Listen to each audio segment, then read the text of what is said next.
Hey guys, so it wasn't my original intention to do another story time so soon. I do have other things I want to put out, but I'm also working on like the Crayon lore series and just trying to settle down on a new style, and basically I need a story to use as a backdrop. So I thought, hey, let's do another Guild Wars 2 storyline. So today I'm going to be reading out Braham's story. I will have more to add at the end of this video. I don't know, let me know. Anyway, so Braham's story. 7-year-old Brahams stood with his back to the corner, heart hammering. Hands behind his back, he clenched them, nails digging into his palms. His eyes burned with unshed tears. The shaman had arrived and was bending over the sickbed, preparing Borge the Sun Chaser, Braham's father, for his final journey. The shaman's quiet song of sending rose and fell in time with, then counterpoint to, the shifting firelight. He smelled of evergreen, and the bone beads in his beard clicked together as he moved his thin-lipped mouth. "Braham!" croaked Borge from his bed, and taking his cue, the shaman receded to a far corner as smoothly as fog on a grey morning. Braham stood taller, but hesitated. He didn't want to go any closer. He didn't want to see his father in this state, and was afraid of what it all meant. Borge turned his palm up and spread his thick, worn fingers. "Come here." Bare feet silent on the pine floor, Braham crossed the distance to stand beside the fur-covered bed.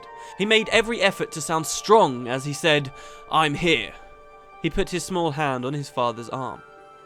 His skin stood starkly against his father's darker tone. He'd been told he was a mix of light and dark, his mother having had snowy skin and his father with his brown bare colouring.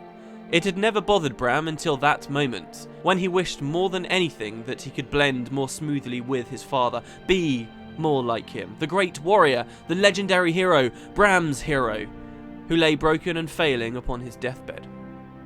That may have been the first time Bram ever felt anger at the stranger who was his mother, for she had made him less like his father. "Wolf is coming for me," said Borge, "and I must go with him to the mists. You understand what this means?" Bram's throat tightened painfully, so that he could only nod. A fit of coughing shook Borge. Bram tightened his hold on his father's arm, as if he could share his 7-year-old strength. "You will stay here in Cragstead," continued Borge when his body had calmed. "You will shelter at Ragnar's steading with Yngvi and Bernhilda. Your strong back and sharp teeth will protect them. They are your pack now." Bram's legs grew weak, and he leaned heavily on the bed. Borge extended an arm and coaxed Bram onto the bed beside him.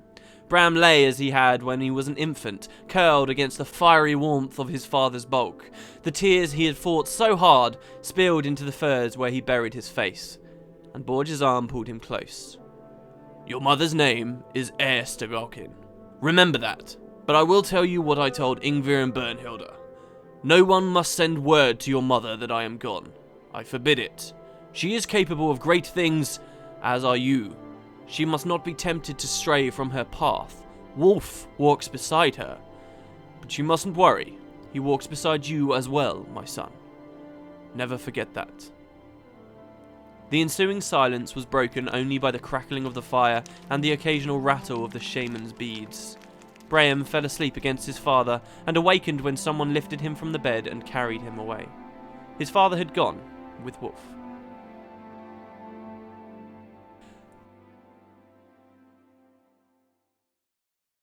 That was interesting to read because of these horrible Norn names. Yngvi and Bernhilda. Seriously, look at the screen right now, okay? If you've not been watching the footage. Look at the screen. That is how they're spelt. My god. My god. I think I said them correct. And on that topic as well, I did try and say I read it as Braham.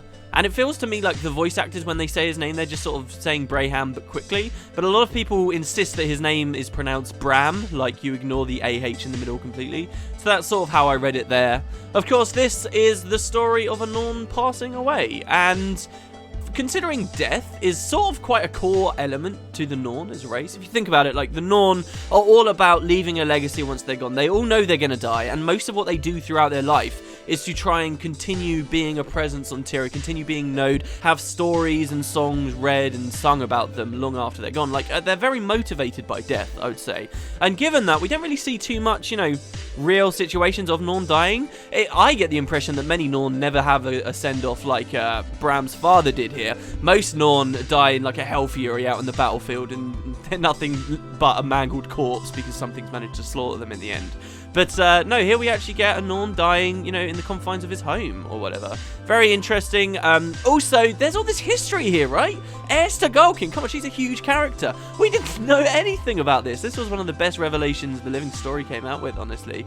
And they still haven't touched on that. Like, I would love to actually be able to speak to her more about her relationship with this man who's now dead. Does she know he's dead? She must know he's dead now, right? I mean, this is set a long time ago, back when Bram was only 7. She must know.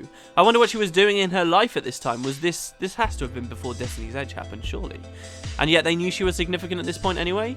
Very curious. I find the story kind of funny as well, that it's got this whole bit about, you know, okay, he's a black Norn, and then they don't want to just, like, outright say, okay, yeah, he's black, he banged a white chick, and Braham's the son. Like, they have, like, this section of the story here where they're trying to, you know, describe him all poetically and fitting for a Norn. He's not black, he has bare skin colour, you know, whatever. It's always a concept I've really liked. I always liked the idea of the Norn, you know, having much darker skin from, you know, working at Lion's Arch, I guess, but the first game we never really got to meet any black Norn, and it's a weird idea because, you know, they come from the mountains, and in the real world that doesn't really match up. But I suppose it doesn't matter in Tyria, and they haven't spent too long thinking about race in the game and what affects these kinds of things. In a similar way to, I'm sure they didn't think too much about Sylvari's sexuality, but the community are the ones that go crazy about this kind of stuff. Anyway, this is it? I think there might be one more story time for us to do, and then I'm fully caught up that I might have accidentally missed. But otherwise, this series is now complete. Every story that's come out since the launch of the game, as far as I'm aware, there might be another, and I definitely will do it if there is. It's kind of complete. So we're just waiting for more stories that come from Arena now. I'm so thankful that these are a thing. I feel like this is a good time to, you know, really address that. These are phenomenal. The more players who these stories reach their ear, the better. Because I think this is really, I mean, so many people are unenthused and disheartened by the Living Story at the moment. And a lot of people think it's because the Living Story isn't dealing with the Elder Dragons. And that's a deliberate move from ArenaNet. That's a very deliberate move, because not everyone doing the Living Story has necessarily completed their personal story, and they still don't know themselves whether they want to do an expansion. And they've said before that they are specifically going to expand the personal story. So do they cross wires, for example? A lot of people maintain that the Living Story is bad at the moment because it isn't to do with the Elder Dragons, but I actually disagree. I think it would be interesting to continue with the Elder Dragons, but the reason it's bad is because stories like this, real stories, real humanity that comes out of the characters, character development, you know, all this stuff we don't see in-game. We don't see it in-game. That's why the Living Story doesn't get people enthused, and I get most enthused about the Living Story when it comes to things like this. So I've really enjoyed reading them out. I feel like maybe I get a little bit too critical about the way some of it's written sometimes, and that might not be my place. Mostly, I just want to share it with you guys. So anyway, there you go, guys. Brahams' story. I'm going to stop now. I hope you have a wonderful day, and I will see you tomorrow for some of these other plans that I've wanted to do. Have a good one, everyone. Catch you later.